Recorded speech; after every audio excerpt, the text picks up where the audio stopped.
Oi, gente.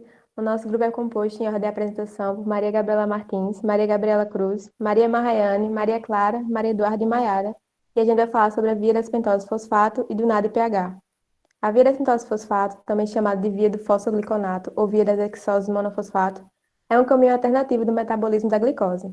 Esta via ela não gera ATP, mas exerce algumas funções importantes, como, por exemplo, produz NAD+PH para sínteses redutivas, tais como as biossínteses do ácidos graxos e dos esteroides, produz ribose para as biossínteses dos nucleotídeos e dos ácidos nucleicos, gera intermediários do ciclo de Krebs e equilibra o potencial redutor, evitando o estresse oxidativo das nossas células.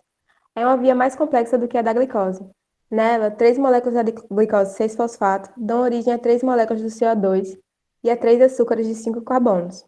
Nesse caso, ocorre o rearranjo dessas moléculas para regenerar duas moléculas da glicose 6-fosfato e uma molécula do intermediário glicolítico, gliceralderídeo 3-fosfato. Como duas moléculas de gliceralderídeo 3-fosfatos podem regenerar a glicose 6-fosfato, a via pode responder pela oxidação completa da glicose. A sequência de reações da via pode ser dividida em duas fases: a fase oxidativa irreversível e a fase não oxidativa, reversível.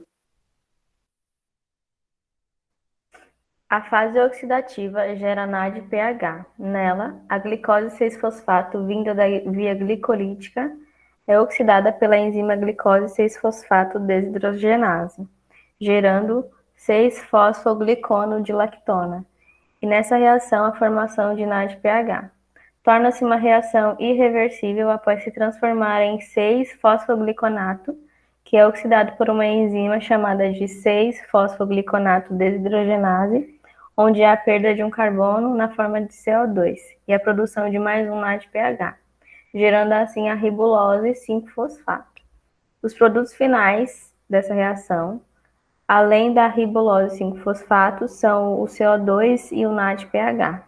A partir da ribulose 5-fosfato, a reação entra em etapa não oxidativa. Reações reversíveis não oxidativas. Essa fase ocorre em tecidos que requerem principalmente NADPH. Desse modo, as ribuloses 5-fosfato produzidas na fase oxidativa, elas são transformadas em ribose 5-fosfato por uma isomerase ou em tilulose 5-fosfato por uma epimerase. Essas pentoses 5-fosfato, elas são recicladas mediante a atividade de transcetolases e pela transaldolase, regenerando glicose 6-fosfato, que pode seguir novamente a fase oxidativa, permitindo a formação contínua de NADPH. A transcetolase e a transaldolase, elas são as duas enzimas responsáveis pela interconversão de glicídios de 3, 4, 5, 6 e 7 carbonos na fase não oxidativa. A transcetolase, ela transfere a unidade de 2 carbonos, constituída pelos carbonos 1 e 2 de uma cetose, para o carbono aldeído de açúcar aldose. Já a transaldolase, ela catalisa uma reação semelhante à reação da aldolase na glicólise. Um fragmento de 3 carbonos é removido da cedeptalose, 7-fosfato, e condensada com gliceralderído 6-fosfato, formando a frutose 6-fosfato e tetrose, eritrose 4-fosfato. As reações individuais têm a ribose 5-fosfato, que é transformada para a ribose 5-fosfato por isomerase, e para a estilulose 5-fosfato por uma epimerase. Os usos do NADPH. O NADPH é produzido a partir de NADP+. A principal fonte de NADPH em animais e outros organismos não fotossintéticos é a via das pentoses fosfato, por glicose 6-fosfato desidrogenase na primeira etapa. A ferredoxina NADP redutase, presente em todos os domínios da vida, é uma importante fonte de NADPH em organismos fotossintéticos, incluindo plantas e cianobactérias. Aparece no último passo da cadeia de elétrons das reações de luz da fotossíntese e é usado como poder redutor para as reações biosintéticas no ciclo de Calvin para assimilar o dióxido de carbono e ajudar a transformá-lo em glicose. Tem funções na aceitação de elétrons em outras vias não fotossintéticas, assim como é necessário na redução de nitrato em amônia para a assimilação de plantas no ciclo do nitrogênio e na produção de óleos. O NADPH fornece os equivalentes redutores para reações biosintéticas e a oxidação-redução envolvido na proteção contra a toxicidade de espécies reativas de oxigênio, permitindo a regeneração de glutationa. Também é usada por vias anabólicas, tais como síntese do colesterol e alongamento de cadeia de ácidos graxos. O sistema NADPH também é responsável por gerar radicais livres nas células imunológicas por NADPH oxidase, e esses radicais são usados para destruir patógenos em um processo denominado explosão respiratória. Eu vou falar um pouco sobre a deficiência da glicose 6-fosfato desidrogenase, que causa a anemia hemolítica. Essa deficiência ocorre quando a glicose é oxidada pela via das pentoses. Como dito anteriormente, a glicose 6-fosfato desidrogenase é usada tanto para manter o processo de anabolismo como para evitar o estresse oxidativo. A deficiência dessa enzima torna o eritrócito suscetível ao estresse oxidativo, o que diminui sua sobrevida. Como consequência, ocorre o comprometimento da produção de NADPH. A deficiência dessa enzima é comum no norte da África e no Mediterrâneo europeu. O gene se localiza no cromossomo X, de modo que os indivíduos afetados são principalmente do sexo masculino. Não é uma deficiência completa, pois sem essa enzima a célula não sobreviveria, mas um dos alelos que codifica está defeituoso. Isso causa uma quantidade menor que o normal.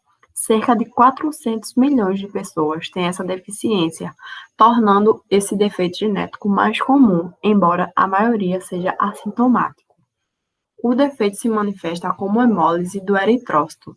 Quando os indivíduos com tendência são submetidos ao estresse oxidativo em decorrência à infecção, a fármacos como antimalárico ou quando consomem favas. A anemia hemolítica é uma manifestação frequente e precoce da malária, a qual ocorre devido a múltiplos fatores, incluindo a destruição e sequestro do eritrócito, alteração da eritropoiese e perca sanguínea decorrente a eventual problema de coagulação. Os sintomas, na maioria dos casos, a hemólise atinge mais de 25% da massa de eritrócito e causa icterícia transitória e colúria. Alguns pacientes têm dor lombar ou abdominal, mas quando a deficiência é mais grave, a hemólise profunda pode causar presença de hemoglobina na urina em concentração. Oi, gente! Então, para finalizar, trouxemos para vocês alguns casos, né, alguns aspectos clínicos correspondentes à via das pentoses fosfato e outras vias do metabolismo das exoses. Para começar, eu trago para vocês sobre o desarranjo da via do ácido urônico, que é causada por defeitos enzimáticos e por alguns fármacos.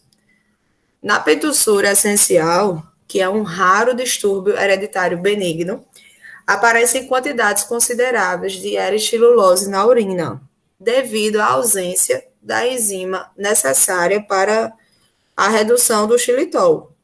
Embora a pentussura seja benigna, sem quaisquer consequências clínicas, a xilulose é um açúcar redutor, que pode produzir resultados falsos positivos, quando se determina a glicose urinária com reagentes alcalinos de cobre. Vários fármacos aumentam a taxa de entrada da glicose na via do ácido urônico. Por exemplo, a administração do barbital ou do clorobutanol em ratos resulta em um aumento significativo na conversão da glicose em glicuronato, L-gulonato e ascorbato. A aminopirina e a antipirina aumentam a excreção da L-xilulose em indivíduos com pentussúria. Ocorre também pentussúria após o consumo de quantidades relativamente grandes de frutas, como peras, que constituem-se de fontes ricas de pentose. E aí seria uma pentossúria alimentar. Trazendo um pouco mais, né?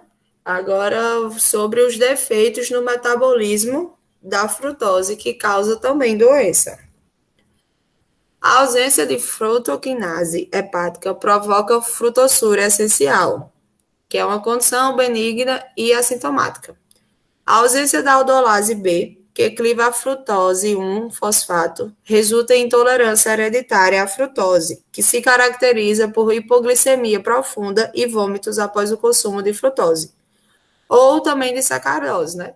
Que ela produz frutose durante a digestão. As dietas com baixo teor de frutose, sorbitol e sacarose são benéficas para ambas condições.